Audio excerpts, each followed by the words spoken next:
നമുക്കിന്ന് കുരുമുളകൊക്കെ ഇട്ട് വരട്ടി കോളിഫ്ലവർ പെപ്പർ റോസ്റ്റ് റെഡിയാക്കാം. ഈ കറി കഴിക്കുമ്പോൾ ഒരു നോൺ വെജ് കറി കഴിക്കുന്ന ഫീലാണ് കിട്ടുക. അധികം മസാലകളൊന്നും ചേർക്കാതെ വളരെ ഈസി ആയിട്ട് തയ്യാറാക്കാൻ പറ്റുന്ന ഒരു റെസിപ്പിയാണ്. ചോറിൻ്റെ കൂടെയും ചപ്പാത്തിയുടെ കൂടെയൊക്കെ കഴിക്കാൻ പറ്റിയ ഒരു കറിയാണിത്. കോളിഫ്ലവർ പെപ്പർ റോസ്റ്റ് തയ്യാറാക്കാൻ ആദ്യം തന്നെ കോളിഫ്ലവർ ക്ലീൻ ആക്കി എടുക്കണം. അതിനുവേണ്ടി ചെറു ചൂടുവെള്ളത്തിലേക്ക് കുറച്ച് മഞ്ഞൾപ്പൊടിയും ഉപ്പും ഇട്ട് മിക്സ് ചെയ്യണം. അതിനുശേഷം അടർത്തിയെടുത്ത ഒരു കോളിഫ്ലവർ 2 വട്ടം കഴുകിയതിനു ശേഷം ഈ ചൂടുവെള്ളത്തിലേക്ക് ഇട്ട് 10-15 മിനിറ്റ് മുക്കി വെക്കണം. കോളിഫ്ലവറിൽ പുഴു ഉണ്ടാവാൻ ചാൻസ് ഉണ്ട്. അപ്പോൾ അതിനെ കളയാൻ ഇതുപോലെ ചെയ്താൽ മതി. 10 മിനിറ്റിന് ശേഷം ചൂടുവെള്ളത്തിൽ നിന്നും കോരി മാറ്റി തണുത്ത വെള്ളത്തിൽ നന്നായിട്ടൊന്ന് കഴുകിയെടുക്കണം. കോളിഫ്ലവർ ഉപയോഗിക്കുന്നതിന് മുമ്പ് എപ്പോഴും ഇതുപോലെ ചെയ്യാൻ മറക്കരുത് കേട്ടോ. ഇനി ഒരു പാൻ ചൂടാക്കി വെളിച്ചെണ്ണ ഒഴിച്ചു കൊടുക്കാം. വെളിച്ചെണ്ണ ചൂടായാൽ 1/2 ടീസ്പൂൺ പെരിഞ്ജീരകം ചേർത്ത് പെരിഞ്ജീരകം ചൂടായി വരുമ്പോൾ ഒരു തണ്ട് കറിവേപ്പിലയും 3 സവാള കനം കുറച്ച് അരിഞ്ഞതും ചേർത്ത് ഇളക്കി കൊടുക്കണം. കുറച്ച് ഉപ്പ് കൂടി ചേർത്ത് സവാള നല്ല പോലെ വഴറ്റിയെടുക്കണം. സവാള വഴണ്ട് ഇതുപോലെ ആകുമ്പോൾ 1 ടേബിൾ സ്പൂൺ ഇഞ്ചി വെളുത്തുള്ളി പേസ്റ്റ് ചേർത്ത് കൊടുക്കാം.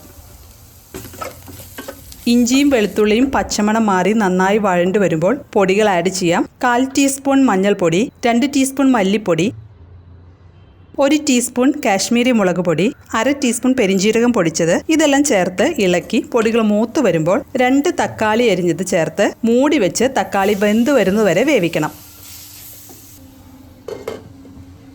ഇപ്പോൾ തക്കാളി നന്നായി വെന്ത് ഉടഞ്ഞു വന്നിട്ടുണ്ട്.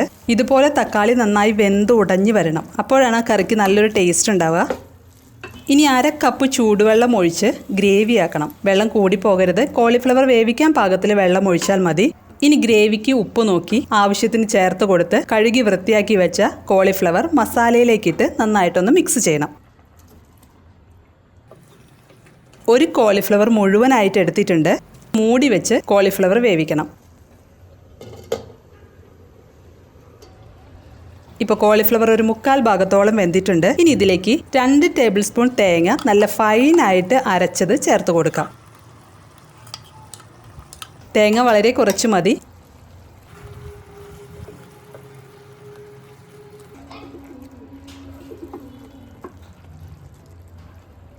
ഒരു ടേബിൾ സ്പൂൺ കുരുമുളക് പൊടി ചേർത്ത് വരട്ടിയെടുക്കണം. മൂടി വെക്കേണ്ട, ഇതുപോലെ ഇളക്കി റോസ്റ്റ് ചെയ്തെടുത്താൽ മതി.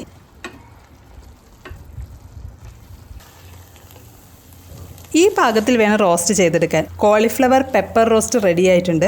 അവസാനമായി ഒരു പിടി മല്ലിയിലയും 1 ടീസ്പൂൺ നെയ്യും ചേർത്ത് മിക്സ് ചെയ്ത് സ്റ്റൗ ഓഫ് ചെയ്യാം. നല്ല ടേസ്റ്റി ആയിട്ടുള്ള കറിയാണ്. കോളിഫ്ലവറിൻ്റെ ഒരു ടേസ്റ്റ് അല്ല നമുക്ക് തോന്നുക, ഒരു നോൺ വെജ് കറി കഴിക്കുന്ന ടേസ്റ്റാണ് നമുക്ക് തോന്നുക. പെപ്പറാണ് ഇതിൻ്റെ ഹൈലൈറ്റ്. അതുപോലെ ഗരം മസാലയൊന്നും ഇതിൽ ചേർക്കേണ്ട. അപ്പോൾ എല്ലാവരും തയ്യാറാക്കി നോക്കി അഭിപ്രായങ്ങളും നിർദ്ദേശങ്ങളും കമൻറ്റ് ചെയ്യണം. പുതിയൊരു വീഡിയോയുമായിട്ട് നമുക്ക് വീണ്ടും കാണാം. താങ്ക്